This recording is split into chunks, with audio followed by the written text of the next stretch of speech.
It sends shivers down my spine to think about what happened to me. Oh my God. Everybody just started yelling to take cover. Oh my God! It's just so loud. We see the structure of this storm Boy, that's big. that is like a spaceship, like a mothership. Oh man, I wouldn't go much further. No tornado outbreak has affected so many people. It was as if someone had taken a giant blade and just scraped the earth. Everything was leveled. Oh, man. Oh, come on. I thought, that's it. This is my time. This is how I'm going to go. We've always had extreme weather. But over the last 20 years, as climate change has accelerated, it has mutated and become more dangerous and unpredictable. From dry lightning, to the polar vortex, to bomb cyclones, and the fire-nado. Welcome to the new reality. Welcome to mutant weather.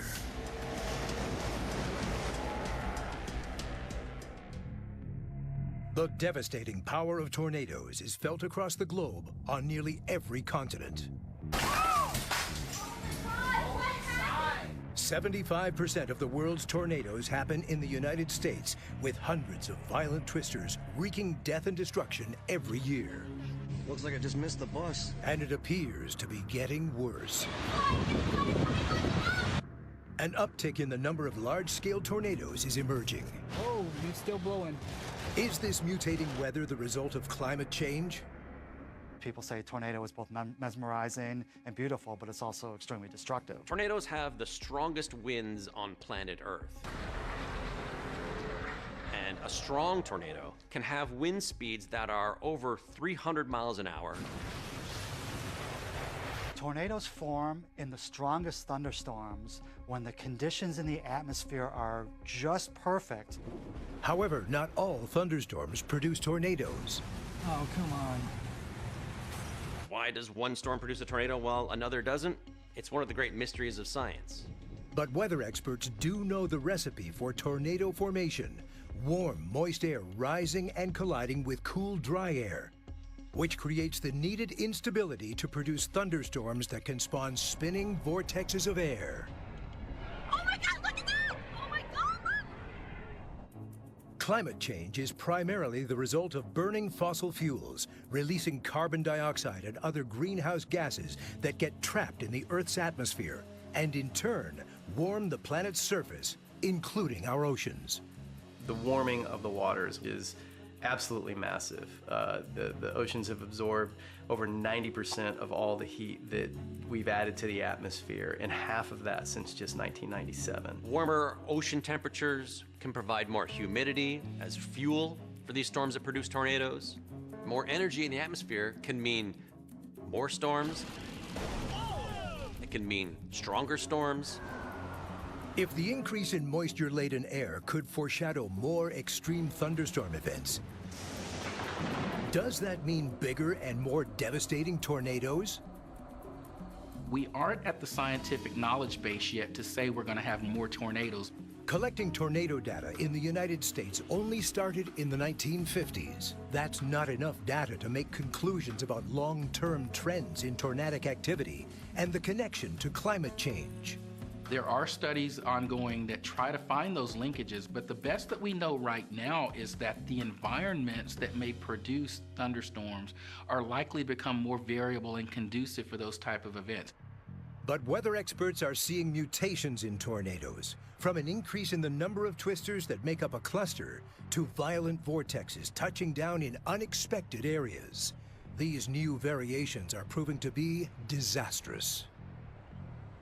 In the heartland of the United States sits Tornado Alley, where twisters are ubiquitous.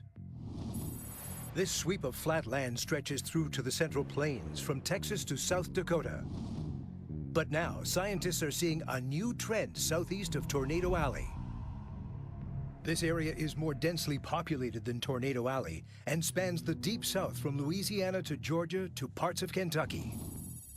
This is Dixie Alley.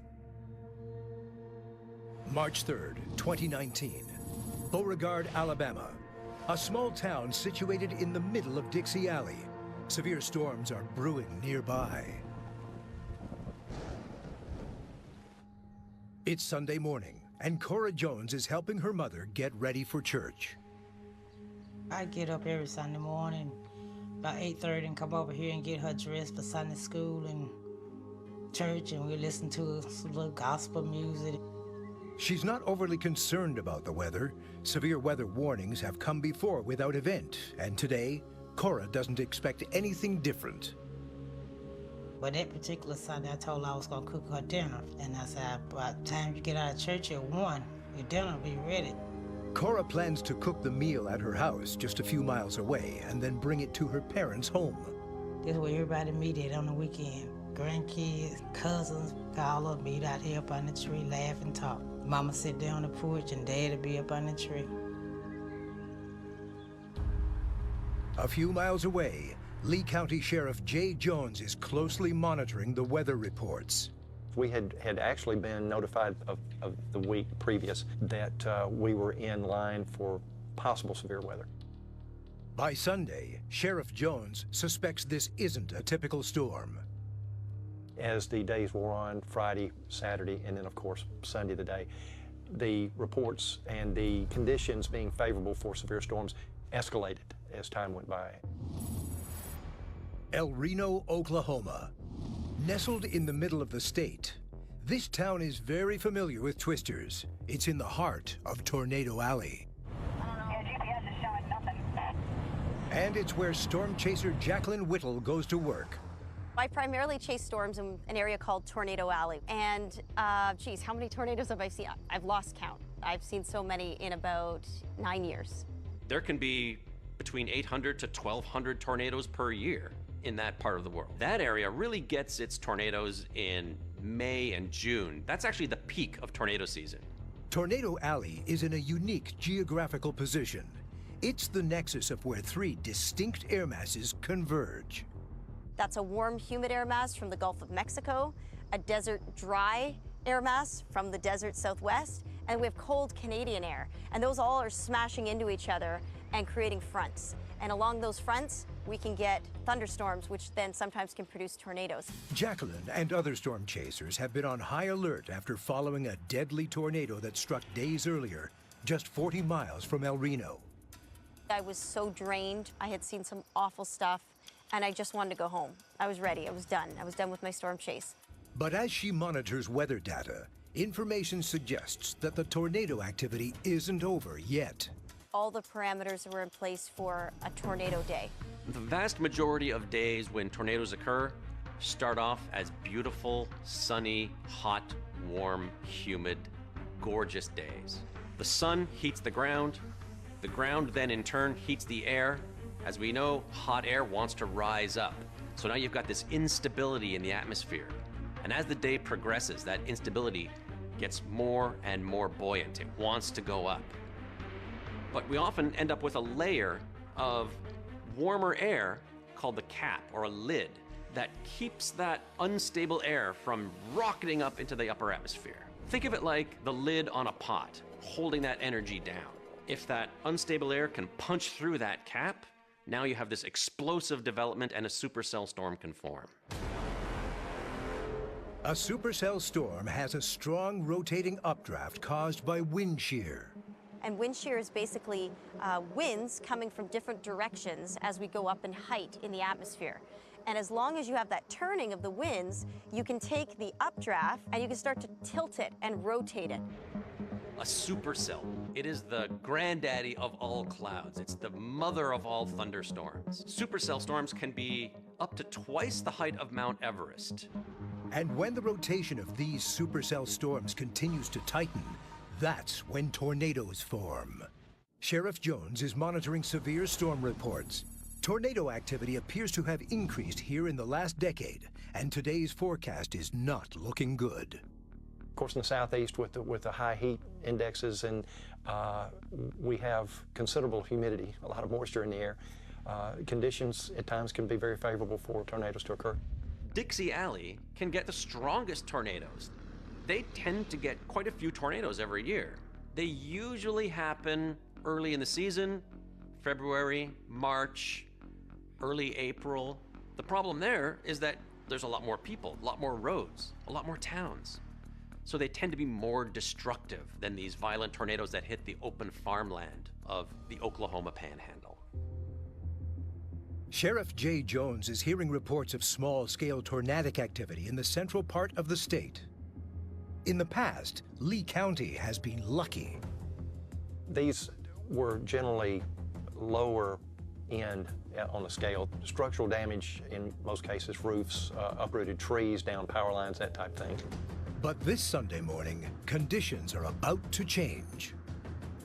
It was around 11 o'clock Central Time that we got word that the conditions had really elevated to the point that we really needed to pay strict attention to the weather circumstances. The National Weather Service alerts the public of a chance of strong tornadoes in south and east central Alabama and Georgia. Though it was hot. Oh, it was hot. It was hot. Everybody would start getting out of church just when the rain started. It'll rain, it'll stop. Rain, it'll stop. By late morning, as Cora Jones is cooking at home, the National Weather Service issues a tornado watch that includes Lee County. There's a high chance of tornadoes. Even a couple of intense tornadoes are possible, with a probability of a strong tornado occurring within the next 30 to 60 minutes. One of her brothers, Emmanuel, arrives to help her bring dinner to their parents' place.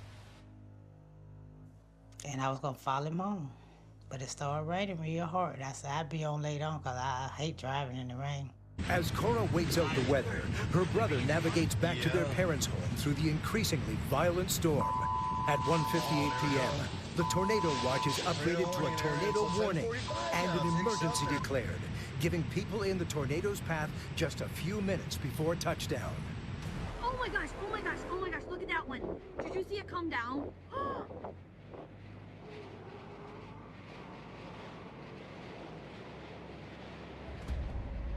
Worried, Cora calls her parents' home and reaches her other brother, Benjamin. Benjamin answered the phone. And he said, uh-oh, I hear something. And I was like, what did he hear? And everything just went dead. Lights at our house went out, everything, it was just quiet. There's a house right there. El Reno, Oklahoma. Storm chaser Jacqueline Whittle has been chasing storms up and down Tornado Alley for almost a week. She has one more day of assignment before she can head back home. The last chase day was a high-risk day. All the parameters were in place for a tornado day. Today's one of those days where I can say, oh yeah, I know it's not gonna tornado again, and then it does because it's just, the atmosphere has got its mind of its own right now. Dry air from the west is moving towards El Reno, and forecasts promise a day with high humidity. We all kind of had this pit in our stomach. It was like, ugh, these days are kind of scary. You know, how is this going to end? What are we going to see at the end of today? Tornadoes have caused destruction throughout every continent in the world, sparing only Antarctica. 2018, Europe. 628 tornadoes sweep across the continent, the vast majority along the Mediterranean coast. In March 2019, a treacherous twister tears through the southern districts of Nepal, killing at least 28 people and injuring more than 1,100. It's the first recorded tornado to hit the country in its history. In 2016, a megatornado levels whole villages in China's Jiangsu province. At least 99 people are killed and nearly 850 injured, making this tornado one of the worst to hit China in half a century. It's interesting when we think about the hurricane scale. When we think about a Category 4 or 5 hurricane, we know what to expect. Because tornadoes are so destructive, it's pretty much impossible to measure their wind speed directly. The enhanced Fujita scale is used to measure the wind speed and damage of tornadoes from 0 to 5. But a twister's category is only determined after it strikes and the damage can be surveyed. An EF0 tornado will be breezy. It might lift some of the shingles off of your house. An EF1 tornado, you might lose part of the roof of your house. Cars will be blown around. An EF2 tornado will rip the roof off of your house. It will push your car off the road, perhaps roll it. EF3 and EF4, these are very damaging. They will destroy your house, rip off the roof, knock down the walls. And the strongest, the EF5, the entire neighborhood will be flattened and littered with debris from houses maybe blocks away. Canada ranks a distant second to the United States in numbers, averaging about 60 confirmed tornadoes a year, about 5% of what the U.S. sees, although hundreds go undetected. Canada, they'll get a couple to 300 tornadoes per year, maybe on a busy year. The vast majority of those tornadoes will happen in the prairie provinces, Alberta, Saskatchewan, Manitoba. These provinces are often considered an extension of Tornado Alley. Canada has a second tornado hotspot in the province of Ontario. There is a mini tornado alley in southern Ontario. It's a really interesting sort of microclimate in Canada. There are all of the Great Lakes that surround this part of Canada, and the wind from those Great Lakes can converge together and create storms that can produce tornadoes. September 21st, 2018, Dunrobin, Ontario. On the edges of this mini tornado alley lies a picturesque town near the nation's capital of Ottawa. As a long, hot summer stretches into fall, temperatures are expected to reach as high as 82 degrees Fahrenheit, but humidity will make it feel more like the upper 90s. It was the weekend of the Carp Fair, which is a very large rural fair in this region. And so most of the kids within the region were attending the fair that day. They all get off school for the day. Early that day, meteorologists like Arnold Ashton at Environment Canada are predicting thunderstorms in the area, but nothing out of the ordinary. The thunderstorms that did form in the early afternoon didn't look that scary on radar. The Carp Fair is the busiest day in the town, pretty much for us, for the whole year. Sisters Julie and Cindy Delahunt have been running Dunrobin Meat and Grocery for 30 years. We've been here since 1977. Julie and I, our parents started running the store, and then we just took over the family business. The store is known for one-stop shopping and is a hub of the community. Just a little local country store where everybody, like I say, knew each other and stopped, and you'd always almost pretty much run into your neighbor, somebody you knew when you were at the store. That day, we were all very busy in the store serving customers, and there was probably at least 30 people or more in the store at the time. As the day goes on, meteorologist Arnold Ashton is noticing an alarming change on the weather radar. Scattered thunderstorms were being propelled eastward with the strong low-level winds that day. And as the mid-afternoon approached, the heat and humidity helped to sustain these storms and essentially help them grow into stronger, more intense tornadic-producing storms. Tornadic activity in the region typically peaks in July and August. Twisters in late September are very rare. Recognizing the anomaly, Arnold jumps into action. I spearheaded the drive to issue the first tornado warning. The supervisor of the day issued the warning just a couple minutes later. It was basically screaming, "Get that warning out." A tornado warning is issued for a wide swath of eastern Ontario and Quebec. Around 3:30, the power went out for a few moments, but it came back on after maybe 15, 20 minutes. And it didn't start to get dark until 4 o'clock, maybe shortly after. The clouds started to roll in. Volunteer firefighter Chris Burke leaves the fair hoping to outrun the storm. I noticed the skies to my left were getting darker and darker and quite ominous, type of sky that I had never seen in this region before. Fellow volunteer firefighter Corey Delorier heads to the store owned by sisters Julie and Cindy Delahunt. As I was heading into the store, the rain was torrential, it was heavy. Some of it felt actually like hail. It actually hurt to get hit by it. It sends shivers down my spine to think about what happened during the critical hours in the late afternoon on September 21st.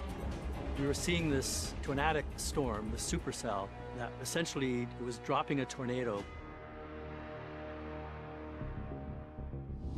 El Reno, Oklahoma.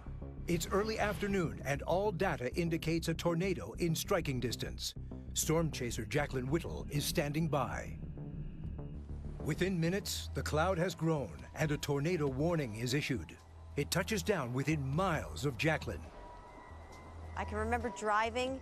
The next thing you know, we see the structure of this storm that is like a spaceship, like a mothership.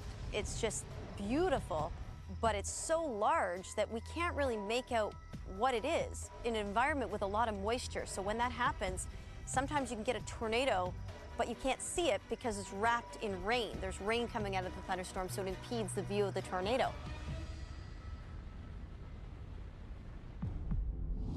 Beauregard, Alabama.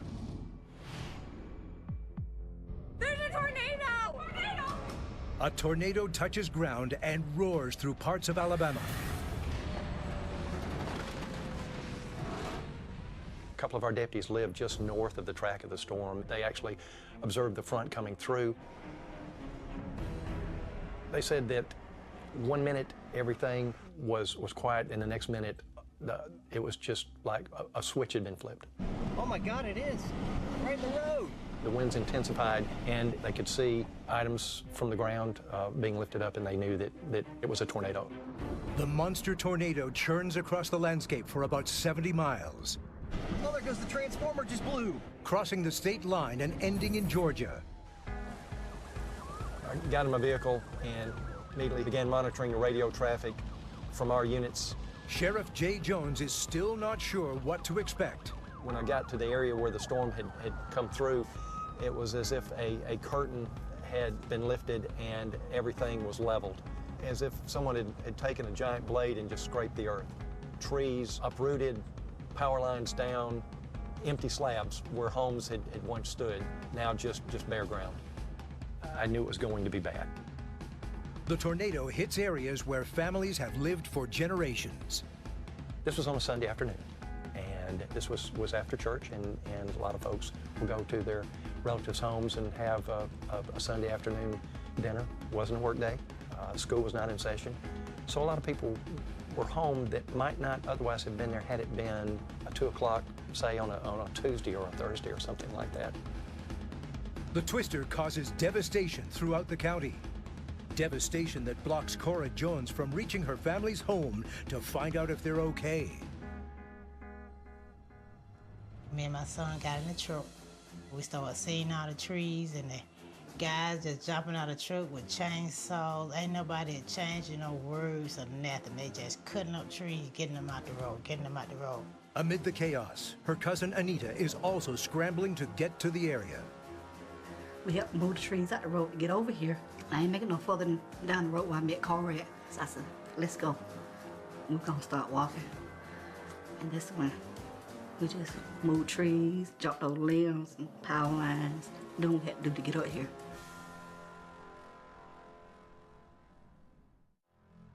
El Reno, Oklahoma. A tornado warning has been issued and storm chaser Jacqueline Whittle is on the front lines. Highways and roads are jammed with desperate people trying to outrun it. We were looking across the field about a half a mile to our west. I saw this big wall of rain. A friend of ours said there's a tornado in there, and he had visual, but we didn't have visual. And then I noticed this wall of rain accelerating toward me and toward our car. And I said to my chase partner, we gotta go. That's coming our way, and it's moving fast. I'm gonna do hurricane protocol. I'm coming around. A mutant tornado touches down just a half a mile from their car. It's clocking wind speeds of 295 miles per hour, and at 2.6 miles across, it's wider than Manhattan. And when we saw the tornado coming, everybody hit the gas, and we wanted to get out of its way and drop south. But the problem is as we're dropping south, the tornado is accelerating and passing us behind us on the road. It was one of those moments that I thought, that's it. This is it. This is my time. This is how I'm gonna go. Beauregard, Alabama. Sheriff Jones surveys the extensive damage inflicted by the tornado. I heard on radio traffic that we had a victim. I went to that location, and I remember thinking to myself, this is not going to be the only person that lost their lives in this storm. We had a lot of manufactured homes in the area, and generally it's just not a condition where folks have a below ground or below grade of level of the home to take refuge. I was in this room right here with the whole top that came up out the house. The common theme is get in the bathroom, get in the bathtub, and things, which is better than nothing, of course, but... I said, Joe, I said, you hear that? Boom! The thing with the trembling shaking. With a mobile home, manufactured housing, it's just obviously not as strong as site-built. Cousins Cora and Anita struggled to get through dangerous debris for half a mile before reaching the two-lane road where their family lives in mobile homes. We didn't see nothing. Trees, houses, everything. Just stuff everywhere. You know, you see tornadoes on the TV out in Texas or something like you be saying, my God, I pray for those folks. But right here in our own backyard, we didn't see nothing but broken trees, not a house in sight. Gone.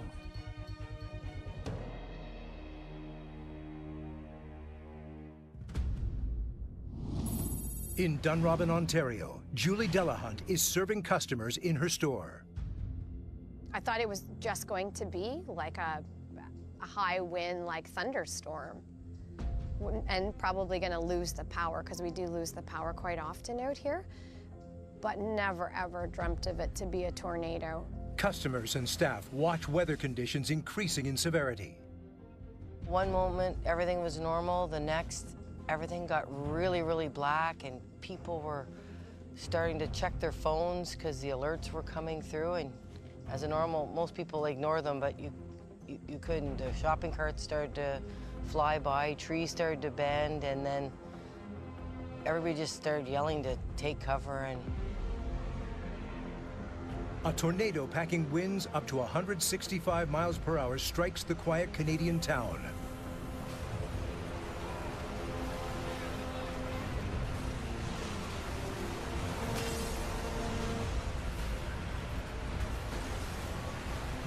But meteorologists at Environment Canada aren't sure about what's happening on the ground. Volunteer firefighter Corey Delorier takes cover in the sister-owned grocery store. Two of the store employees and myself, we barricaded ourselves in the beer fridge. We were probably in there for about 10 seconds before we lost power. So it just went completely dark. And from the glass door, you could see directly out the store. And you could see the parking lot and you can see the homes across. What you saw was stuff siding, leaving the homes, branches falling off a big tree that's outside. I could see my car getting dinged by beer carts, shopping carts. I was definitely afraid for my life, and I had no idea where my sister was. The adrenaline was off the charts. El Reno, Oklahoma. Jacqueline Whittle and her fellow storm chasers find themselves in the middle of the tornado's path. All right, there we go. Let's go. There's the wind. There's the wind.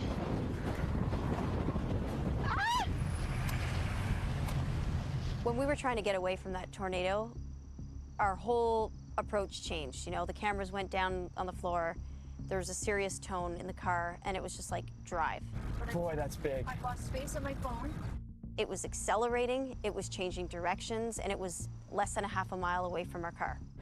This is a very dangerous situation, Rick. This tornado was so wild. It went from a mile wide to over 2.5 miles wide. It accelerated from 20 miles an hour to 40 miles an hour forward speed and did a sharp left turn. It did all three of those things in less than 1 minute.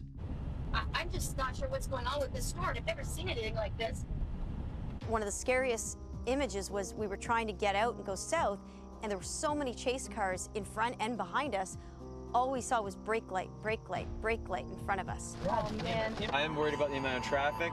So now we can't get out of the path of this monster of a storm. Can we drive over there? friend of mine had a transport truck hit him. I had another friend that flipped his truck and landed in a ditch. I wouldn't go much further. Okay. It's all right, we're all good. We're all good. Jacqueline and her team outrun the tornado, but others aren't as fortunate.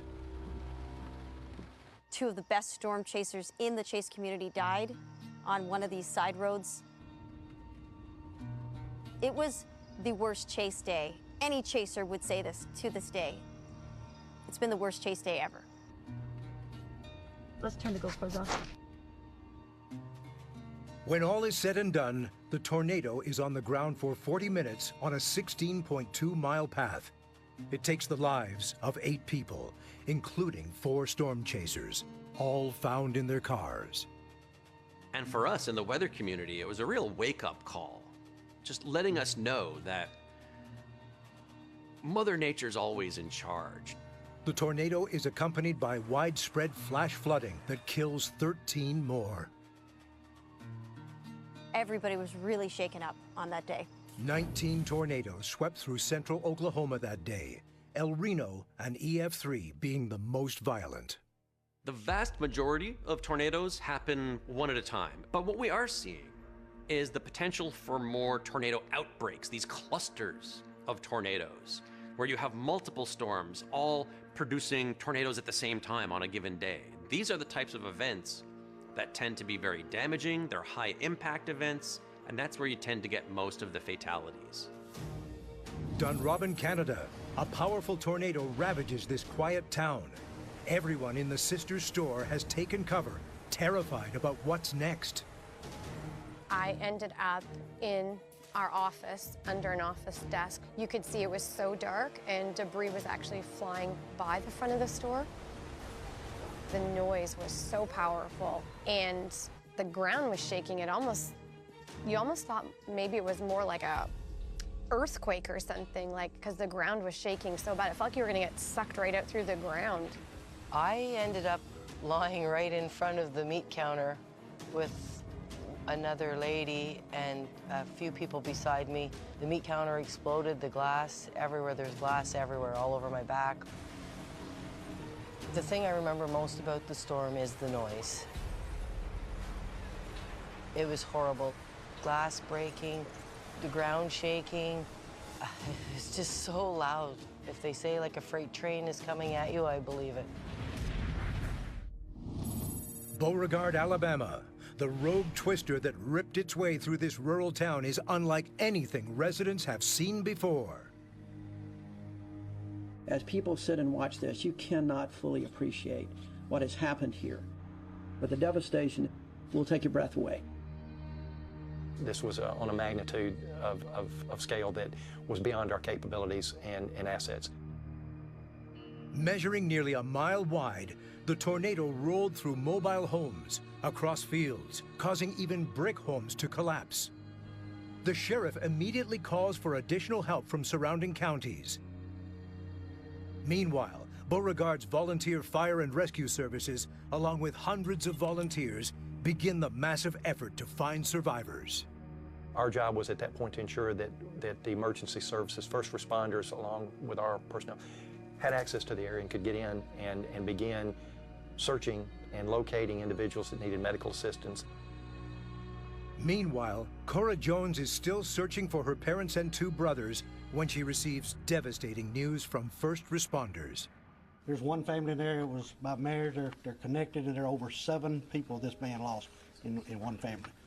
So it's a tragic situation. They said, Cora, your whole family gone, but we ain't found your daddy. And I said, oh my God, but I still couldn't cry. I had to find my dad.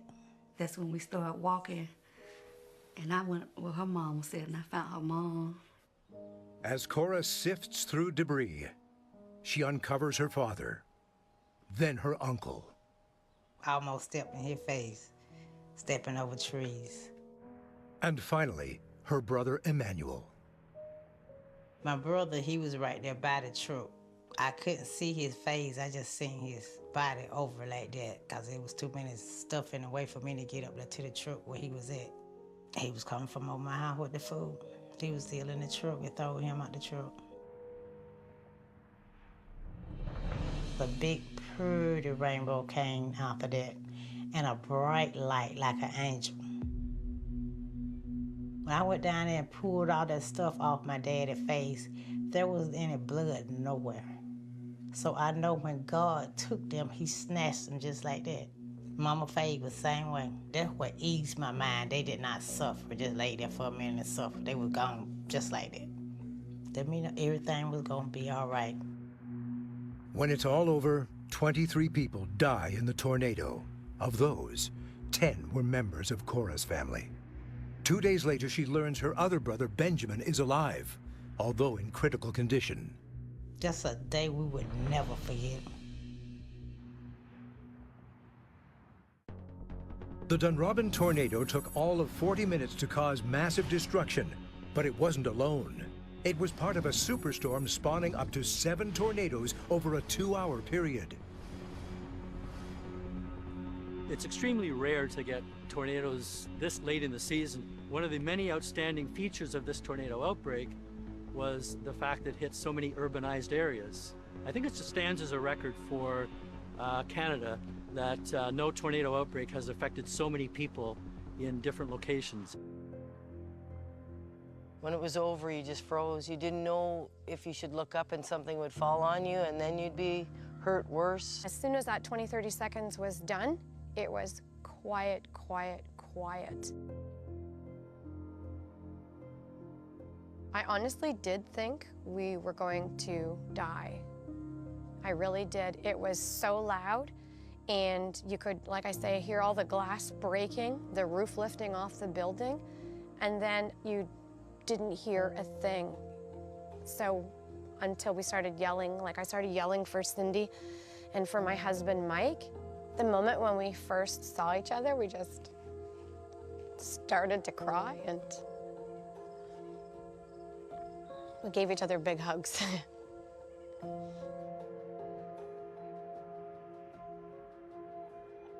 I looked across the street and I made, from what had been 200 yards or away, eye contact with a woman that is standing in what used to be her living room.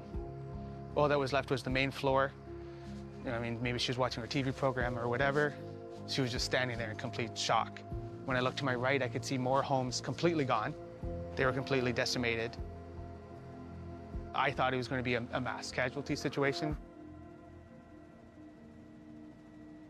Dozens of trees are downed and over 50 buildings are destroyed or severely damaged in the Dunrobin area. In nearby Gatineau, that number is more than 200. And with almost $300 million in insurance costs, this 2018 tornado ranks as one of the most costly in Ontario's history. It really was extraordinary that there were no fatalities that day, considering the tornadoes hit so many urbanized areas.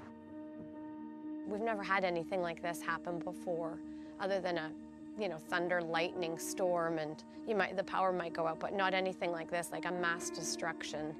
So it was very hard for everyone to understand, and it was so overwhelming. We know that tornado warnings saved lives, and I really believe that they did that day. Mutant tornadoes are now ripping through more populated areas and have many people asking, is climate change to blame?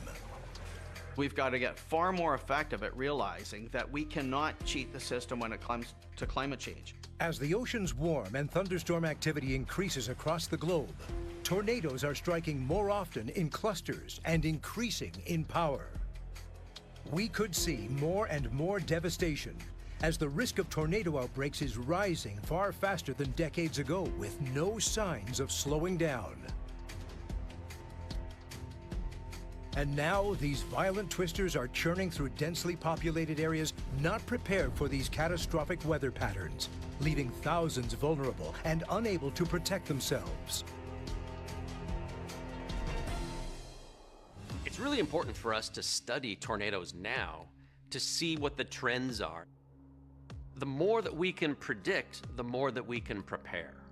And if we're expecting more tornadoes to happen further east in more populated parts of North America, then we need to start taking that possibility very seriously. I had a very scary day in El Reno, Oklahoma, where I thought I would probably never chase again. But getting those alerts out is integral. It's a big thing to save people's lives. As scientists continue to unlock the mystery of tornadoes and their link to climate change, more communities continue to be on the front lines of this weather phenomenon. And those who survived their deadly impact struggle to recover and rebuild.